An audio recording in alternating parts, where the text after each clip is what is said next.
तो तो ये युधिष्ठिर ने कहा महाराज ये सब राज्य दे दिया, कुछ समझ ही नहीं आ रहा है, किधर जाए, किसको बताएं, सबके सब पी रहे, कोई सुन ही नहीं रहा है हमारा, चलाएं कैसे।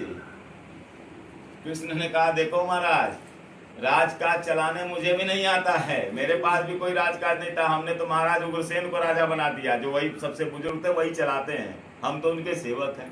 कहा महाराज तो हमारा ही कैसे चलेगा, हमको तो कभी कोई ट्रेनिंग मिली नहीं, शुरू से बस राज्य बटोरने के चक्कर में पड़ गए, कैसे आएगा कैसे आएगा, बात हो गया जैसे, लेकिन हमने चलाना तो सीखा नहीं। अच्छा कोई कार ले आ ले, खरीद के ले आ ले और ड्राइविंग उसको ना आवे तो क्या करेगा, हैं?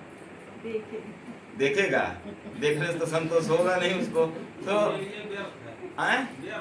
जब तक चलाने नहीं आएगा तब तक रखने का क्या मतलब है।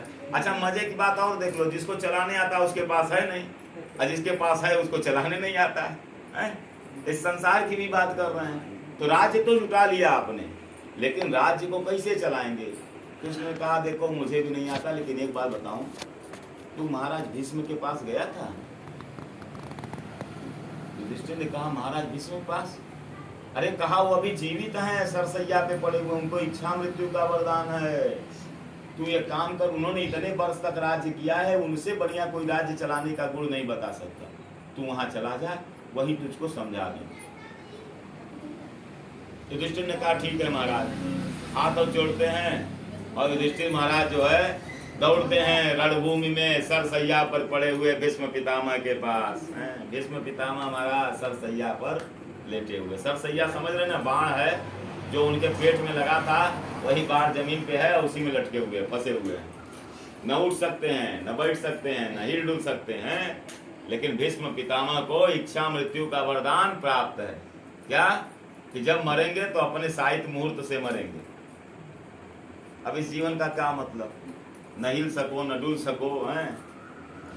तो भीष्म पितामह की दुर्गति हो रही है, तो जाते हैं, जा करके चरणों को छूते हैं भीष्म पितामह के, हाथ जोड़ा। भीष्म पितामह को लगता है कि कोई आया है, धीरे से आँख खोलते हैं तो देखते हैं उनका युधिष्ठिर खड़ा है। बारे बेटा इतने देर बाद आया, लेकिन आया तो सही चल, हैं? जब से मैं सरसैया पर पड़ा हूँ ना कोई नहीं आया। याद रखना, जब शक्ति संपन्न होगे तो लोग आएंगे आपके पास, लेकिन जैसे ही संकट में पड़ोगे कोई फिर अपने सपना व्यक्ति भी पास नहीं आता है।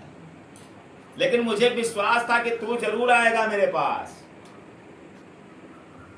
युधिष्ठिर महाराज सत्यवादी हैं, झूठ नहीं बोलते थे। कहा महाराज आप सही कह रहे हैं, लेकिन मैं तो आपको भूल ही गया था कि आप अभी भी जीवित हैं।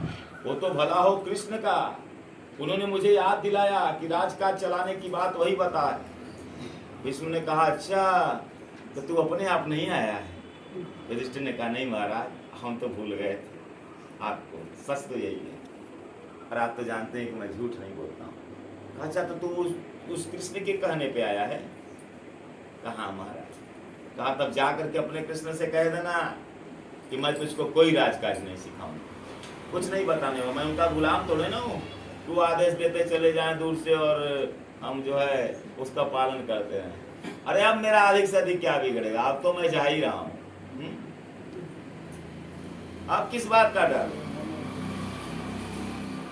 लेकिन उन्होंने मेरे साथ बड़ा अन्याय किया है, जा करके कही रहने चला है। कहा नहीं महाराज वो तो बहुत गुस्से में है। कहा वो तो तुम्हें बहुत मानते थे, गुस्से में किस बात।